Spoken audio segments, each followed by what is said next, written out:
Bismillahirrahmanirrahim. Assalamualaikum warahmatullahi wabarakatuh. Pada pertemuan kali ini kami akan membahas materi lanjutan dari mata kuliah komputer, yang mana materi yang akan kami sampaikan yakni tentang SQL.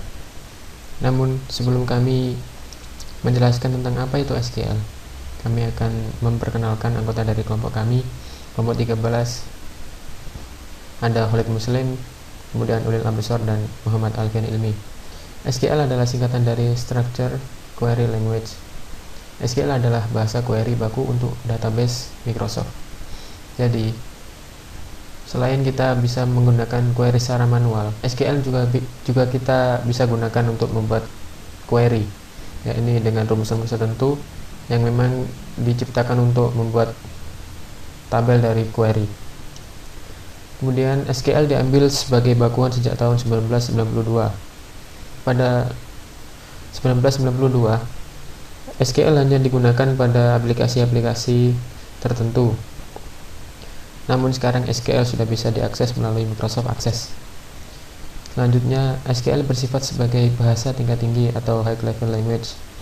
Pemakai hanya menyebutkan hasil yang diinginkan dan optimasi pelaksanaan query dilakukan oleh database Microsoft.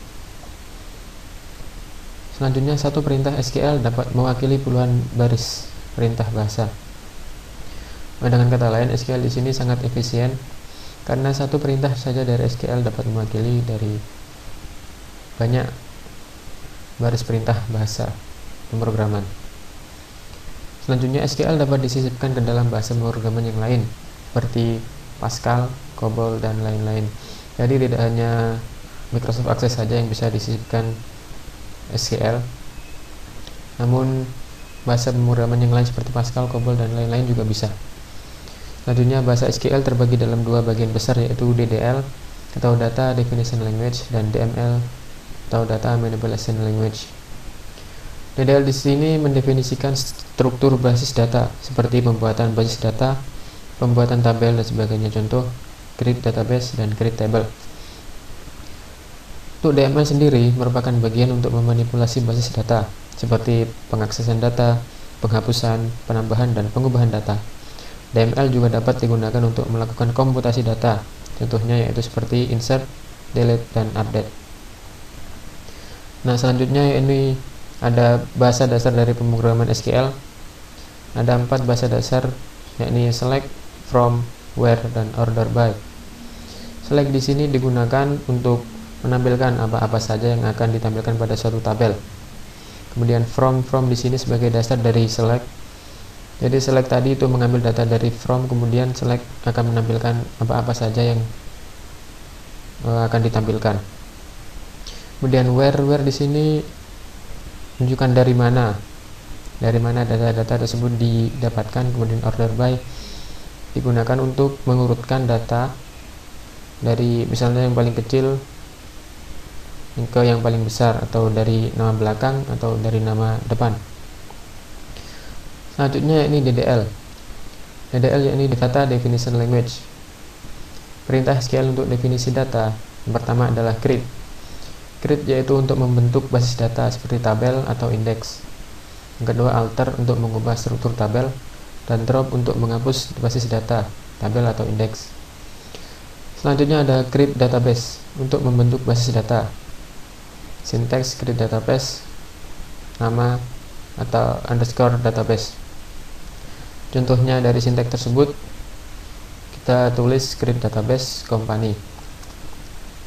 Kemudian yang selanjutnya ada create table untuk membentuk tabel dari basis data.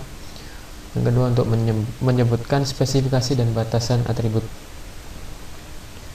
Yang selanjutnya ada DML atau Data Manipulation Language.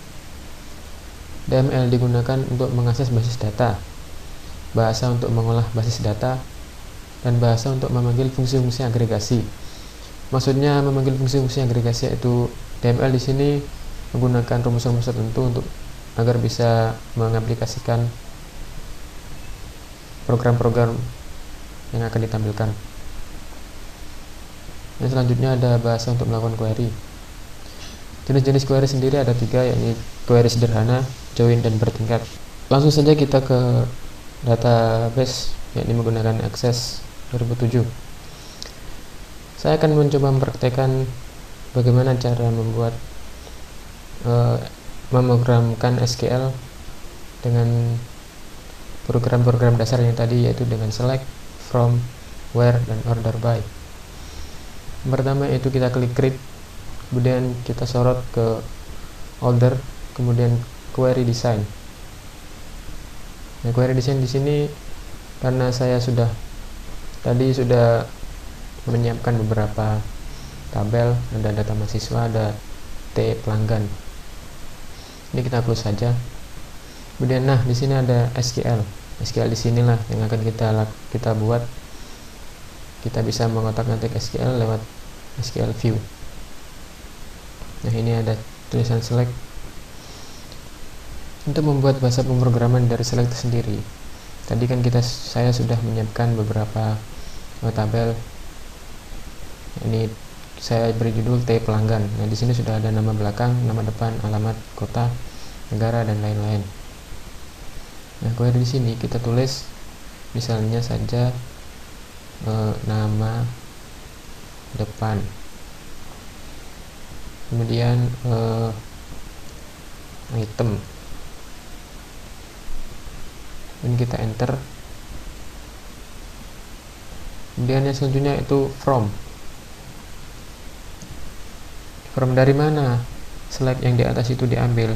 Karena tadi judulnya yaitu T pelanggan, maka kita tulis T pelanggan.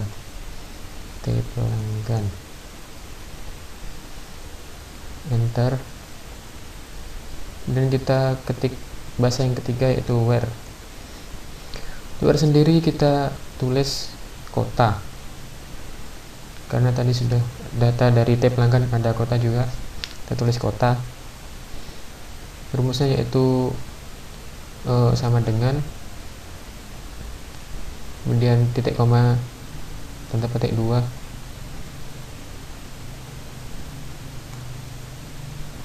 misalkan saja dari kota Jember.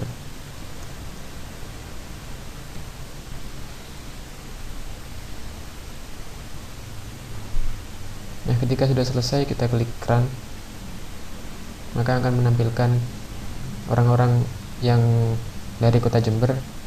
Yang ditampilkan yaitu hanya yang ditampilkan yang ada di select tadi, yaitu nama depan dan item. Nah, selanjutnya saya akan mempraktekkan bagaimana cara membuat tabel dengan Microsoft Access, yaitu menggunakan SQL. Kita klik create, sama seperti tadi, query design, close, SQL view. Nah, di sini kita close saja. Kan kita mau buat tabel, jadi kita tulis create tabel. Ini adalah rumus dari pembuatan tabel melalui SQL. Kemudian kita beri judul apa tabel tersebut. Misalkan saja data MHS mahasiswa. Kemudian kita enter, kita buka kurung, ini hurufnya lagi, kita enter. Nah, ini adalah field yang akan ditampilkan pada suatu tabel. Misalnya saja kita buat nama depan, terus char, buka kurung 25, tutup kurung, primary key. Char di sini maksudnya itu karakter dari nama depan tersebut yang maksimal yaitu 25. Primary di sini digunakan sebagai kata kunci. Kan sudah kita ketahui dalam pembuatan tabel melalui tabel-tabel biasa kan ada primary key. Nah, di sini kita tulis primary key langsung agar bisa menyimpan data. Kemudian selanjutnya misalkan nama belakang, kita tulis char lagi. Char di sini berupa huruf, bukan angka. Kalau kita mau menuliskan angka, kita tulis integer. Misalkan 24, Oh ya, di sini ada koma, lupa saya. Enter, kemudian NIM. Kita gunakan char lagi, buka kurung 12, koma, kemudian